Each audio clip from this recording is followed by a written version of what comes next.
Him and Alex. He's going to beat Alex. I don't know.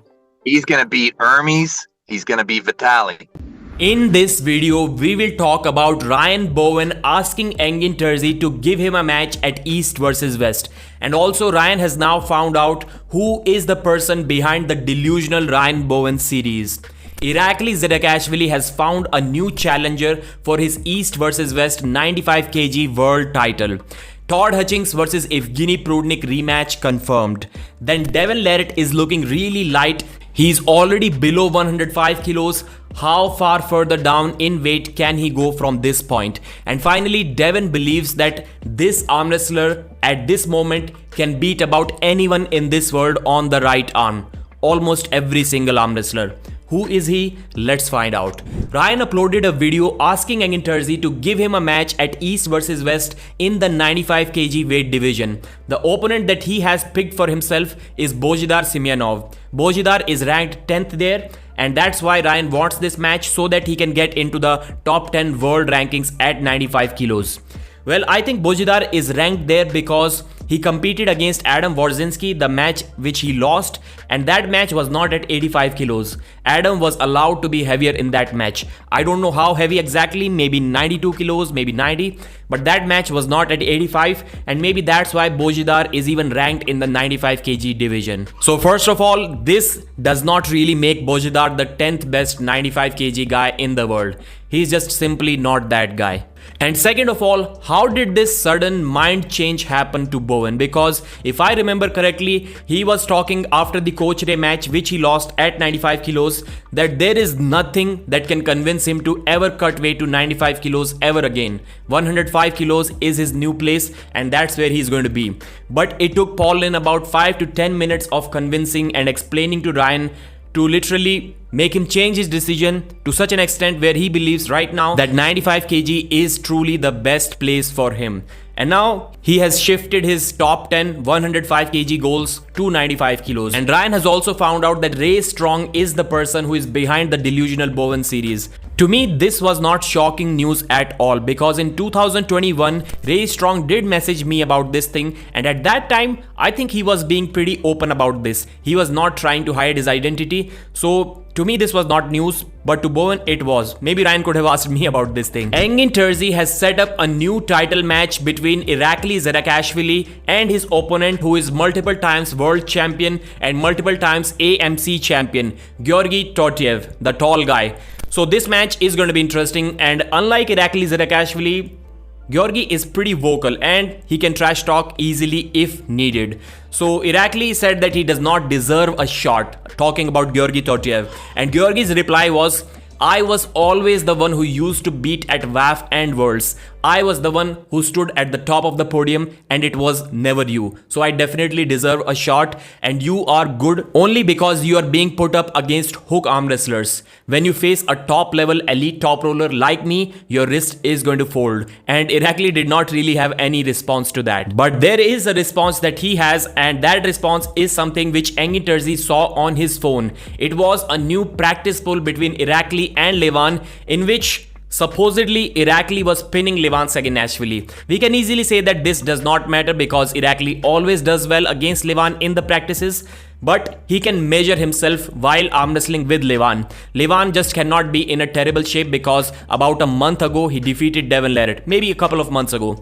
So still he may not be, let's say, more than 5-10% off from his peak shape. And judging by the way how Irakli was doing against him, I think he can get a measure of his own strength, and he's feeling that he's by far the strongest that he has ever been. Initially, I forgot to record the Todd versus Prudnik part, so here it is. In 2022, many fans predicted Prudnik to defeat Hutchings, but the manner in which Prudnik did this was quite shocking to many. Engin Terzi, even after almost a couple of years, still seems quite surprised about how easily Prudnik defeated Todd inside the straps in the third round. And because of this past result, Prudnik still seems to be really confident, and we saw that on Engin's live stream. He said that he can defeat Hutchings even if he's weighing about 85 kilos. This wasn't the case a couple of years ago. At that time, Todd wanted the match to be around 105, Prudnik wanted 110, so they settled for 107 87 kilos, a weird weight category. So anyways, Engin asked Prudnik if he has American visa or not, and he immediately called Todd Hutchings and asked if he accepts Prudnik challenge. So Todd accepted, and this match is now set for August 10, East versus West 14, Orlando, Florida event in the 105 kg division. East versus West has a history of already confirming the matches and then later on making it seem as if the whole scenario played out naturally. I'm not sure if this is that case or not, but there's a small chance that it can be. Todd says that there is no point in training if you're not really getting stronger. And Prudnik has not really had any competition in almost 2 years since the Devon Larratt match. So if the gap has slightly closed, can this become closer? I don't know. Devon's 5-day fast is over and he's already down to 229 pounds, which is 104 kilos. So this is already below 105 kilos. Some of us were doubting if Devon can ever cut to 105 kilos, and that's insane. Devon can do that just like that. I know he's not in arm wrestling shape as of now because he wouldn't go into a competition after a 5-day fast, but he can cut that weight easily by doing a water weight cut. And Devon is even saying that even 95 kilos is possible from here, but shifting from 95 to 115 may be a big task. So it looks like Devon may have to choose 2 categories. Obviously he's not going to go down to 95. Or maybe he will, who knows. Devon is a crazy person. But I think the best thing for Devon to do as of now will be 105 and 115 kg category. For this, he should be sitting at around 111 to 112 kilos body weight, and from this place he can go either up or down as needed. Devon Larratt was so much impressed by Georgi Zaranov's hooking ability and his strength inside the hook that he said this: "A tough match for any human being on the planet right now is Georgi Zaranov. That's a scary guy. I feel like he might be as high as 2 or 3 right now. Right now, I got him as favorite against just about everybody after what I just saw." Devon believes that Zaranov is going to defeat Alex Cordecha. He's going to beat Hermes Gasparini as well. That's crazy that Devon thinks that Hermes can be hooked. And if there is someone who can hook him, then according to Devon, it is Zaranov. And also Vitaly Lalitin. How can anyone possibly hook Vitaly's low arm top roll? I think that Devon may be very quick to jump to this conclusion. He may be overestimating what Zaranov can do because not so long ago, he did lose a couple of rounds to Arif Artem and Sergey Kalinichenko, who are top rollers. But I get it, he was kind of making a comeback at that time and he's much stronger and much bigger. But the question is, how much bigger and how much stronger?